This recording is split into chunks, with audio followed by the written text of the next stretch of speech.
from office, and we must now respect that decision and create a new partnership with our European friends, as warm, as close and as affectionate as possible. And the first step is to repeat unequivocally our guarantee to the 3.2 million EU nationals now living and working among us. And I say directly to you, thank you. Thank you for your contribution to our society. Thank you for your patience. And I can assure you that under this government, you will have the absolute certainty of the right to live and remain. And I say next to our friends in Ireland and in Brussels and around the EU, I am convinced we can do a deal without checks at the Irish border, because we refuse under any circumstances to have such checks, and yet without that anti-democratic backstop. And it is, of course, vital at the same time that we prepare for the remote possibility that Brussels refuses any further to negotiate. And we are forced to come out with no deal, not because we want that outcome, of course not, but because it is only common sense to prepare. And let me stress that there is a vital sense in which those preparations cannot be wasted, and that is because under any circumstances we will need to get ready at some point in the near future to come out of the EU customs union and out of regulatory control, fully determined at last to take advantage of Brexit, because that is the course on which this country is now set. With high hearts and growing confidence, we will now accelerate the work of getting ready, and the ports will be ready, and the banks will be ready, and the factories will be ready, and business will be ready, and the hospitals will be ready, and our amazing food and farming sector will be ready and waiting to continue selling ever more, not just here but around the world. And don't forget that in the event of a no-deal outcome, we will have that extra lubrication of the £39 billion. And whatever deal we do, we will prepare this autumn for an economic package to boost British business and to lengthen this country's lead as the #1 destination in this continent for overseas investment. And to all those who continue to prophesy disaster, I say yes, there will be difficulties, though I believe that with energy and application they will be far less serious than some have claimed.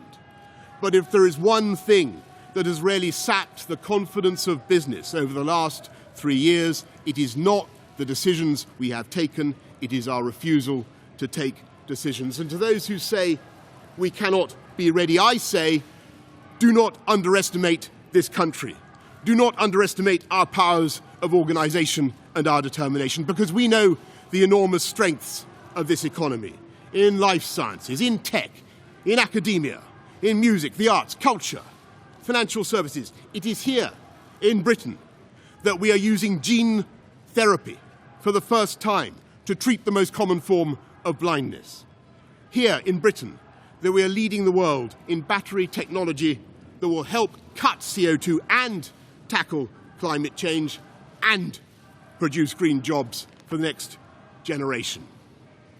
And as we prepare for a post-Brexit future, it is time we look not at the risks but at the opportunities that are upon us. So let us begin work now to create free ports that will drive growth and thousands of high-skilled jobs in left-behind areas. Let's start now to liberate the UK's extraordinary bioscience sector from anti-genetic modification rules.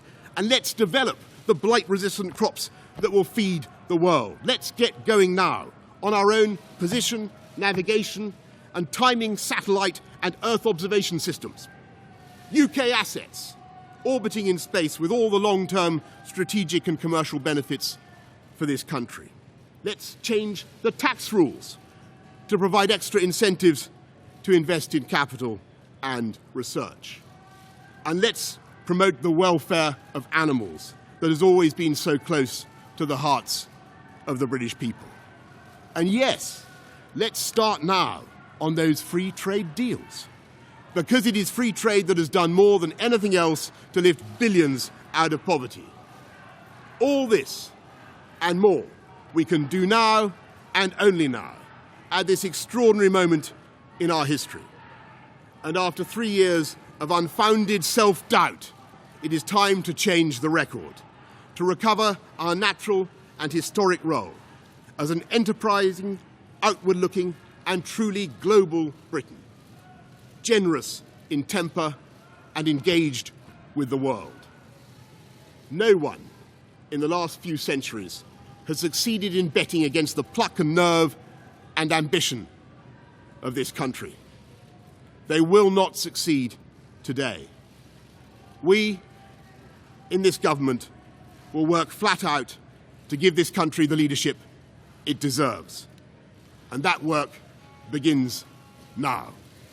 Thank you very much.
This is the primary audio circuit for the Reuters